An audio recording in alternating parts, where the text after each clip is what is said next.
Hey, welcome to 23 Degrees Sideways. We're going to talk a little bit about the homestead, the driving, the cities, and the food desert in the desert.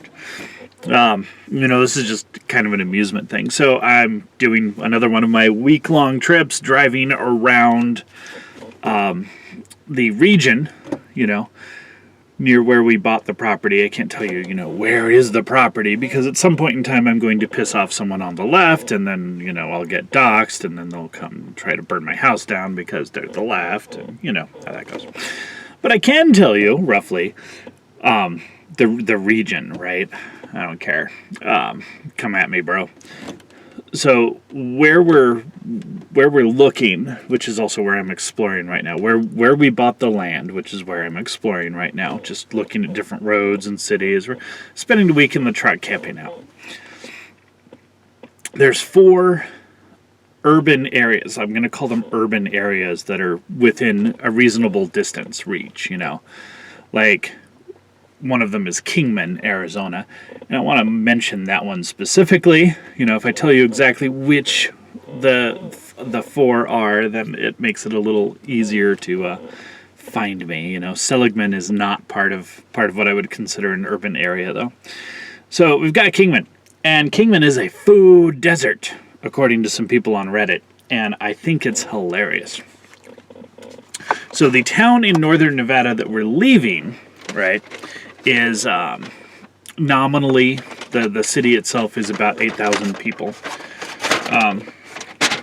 It's more relevant to consider it about a 15,000 person urban area, urban zone, or roughly urban zone. The city itself is only a couple square miles, so the population density, it's less than 2 square miles. Population density is 4,800 people per square mile in city limits, but the county as a whole is 20,000 people, most of whom are within like 5 miles of this little town. So, whatever, 15,000 people. And there's a grocery store and a Walmart. Literally, there's a Safeway and a Walmart. And I can't count Walmart as a grocery store. Like, it actually has more in the way of choice than the Safeway. So, kind of. But it's a combination store. It's not just a grocery store. It's a Walmart, right? There's a Walmart kind of everywhere. It's kind of disturbing, actually. So, I'm parked behind one right now. Kingman, the food desert, has 2 Safeways, a Smith's, a Bashas', something else that I can't remember the name of, 2 health food stores, and a Walmart. That's your food desert. And this is all within realistically, this is all within bicycling distance. Like, if you put yourself in the middle, your bicycling radius would be there. You can put yourself on an edge and your bicycling radius covers it all. This is all within 6-8 miles. Pretty impressive, but it's a food desert. And it's a food desert because you cannot get Mongolian Japanese sushi fusion. Literally, the people who go on to the online ratings places and Reddit and whatever talk about Kingman being a food desert because it doesn't have an adequate number of ethnically diverse and fusion restaurants. Not that there's any limit, like functional limit, like, oh, I'm not going to be able to figure out what I want to go eat in Kingman because, it's Arizona, so there's taquerias. There's lots of tacos everywhere. You've got all of the standard Filibertos, Humbertos, Robertos, Alibertos, like all of the Bertos are there. 5 or 6 of them, that's plenty. But you've got at least 3 barbecue places, 1 real steakhouse, a lot of your standard Cracker Barrel, Golden Corral, some other buffet, tons of classic American diners. This is, of course, Route 66, part of the tourist thing, and a lot of motorcyclists. Bikers are out there. So you've got all of that. You've got tons of cafes. You have one good sushi restaurant, and then you have the Chinese and the pseudo Chinese, whatever. I call it, at this point, I just call it generic Oriental because it's not really Chinese food anymore. It's a pseudo Chinese restaurant that sells Americanized Chinese food along with everything else, like sushi and Thai and whatever. You've got at least one real Thai restaurant. This is not a food desert, okay? It does not have a proper Mongolian barbecue, and that's kind of annoying. Honestly, that's kind of a pisser.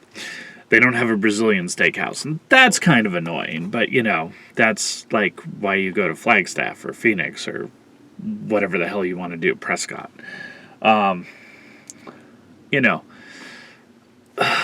It's not.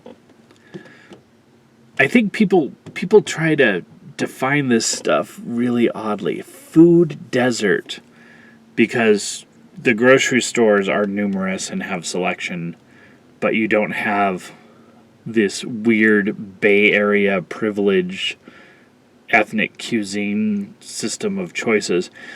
And the problem isn't that people complain about it and say, oh, it's not my preference. The people say that this is bad, that this is a horrible thing, that this makes the city unlivable and that it needs to be fixed. Someone needs to come and fix it.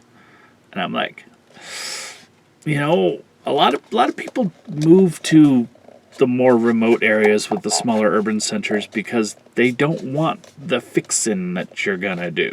Okay, there's things that go along with your fixing that a lot of people don't want. Okay, so that's just a note. Food desert. My homestead is in a food desert. I'm actually at least an hour from any grocery store from the property. At least, and some of that depends on weather, road conditions, because it's dirt roads. It's 25 miles minimum dirt roads, no matter which direction I go, which of the three directions I go to get out of the mountain, and it could be as much as 40. It's there's no and that just gets you to a highway, not to a grocery store. So whatever. I'm not particularly worried about the food desert issue, but I love that I find it amusing that people complain that the lack of Mongolian sushi. I laugh at that one in particular because it was someone's example, was Mongolian sushi fusion. The lack of Mongolian sushi makes it into a food desert. When you look at places to move, you need to really start to look at what people write and why they write. It's always a good idea, if you can, to go visit.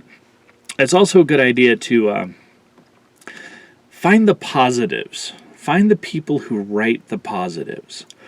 There are a lot of people who write about... Kingman's a specific thing. It's not even the closest, but it's a very specific city of interest to me, so I've done a lot of research on it. And, Kingman is really funny because when you find the positives, the negatives and the positives sometimes mesh. You'll have negatives. This town only exists for bikers and car enthusiasts and tourists, and it's just horrible and awful. And then you get the positives, and they're like, hey, low-key, relaxed, no worries, every night, all summer, there's a car show. It's just a one big, long car show. People sitting on patios with chicken wings and beer, fancy cars, old cars, new cars, bikers from Germany. They're like, it's like this, you go downtown, there's like this party atmosphere all the time, and it never ends in summer. Same thing, positive and negative. Okay? Positive, people on the negative side with Kingman talk about the economy and the limits to the economy and how it's not, it lacks the financial center tech thing, and they don't say that quite often, but that you can tell that that's what they mean, because they don't consider the airport, which is actually significant. They don't consider the industry out of area mining, the government jobs. They don't consider any of it to actually be real, right?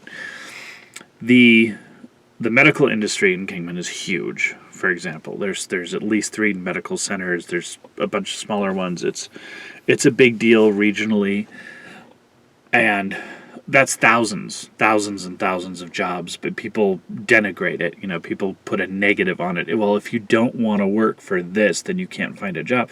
That's not true. You know, there's actually no shortage of employment opportunities in Kingman. They just may not be non-productive, do nothing but surf the internet in a cubicle pretending that you do something for a corporation type jobs. You know? And there's a lot of people actually who do that, who are moving to Kingman, you know, and working remotely and stuff and surfing the internet all day for a paycheck. So that happens too. But watch your negatives and your positives, okay? Any place that has more than one grocery store in addition to Walmart, probably not a food desert. You know, just that whole idea that you have a couple of meat departments to shop in, a couple of produce departments to shop in, and enough competition that people might have, like, fair pricing, pretty good bet you're not in a food desert. But if all you've got is bodegas and frozen and bagged food, then you might be in a food desert. You know, no fresh food can be problematic, right? Stay sideways, and we'll talk again soon. This is man, I love spring in the desert. So pretty. You know, go look at Nocateo flower, okay? Stay sideways.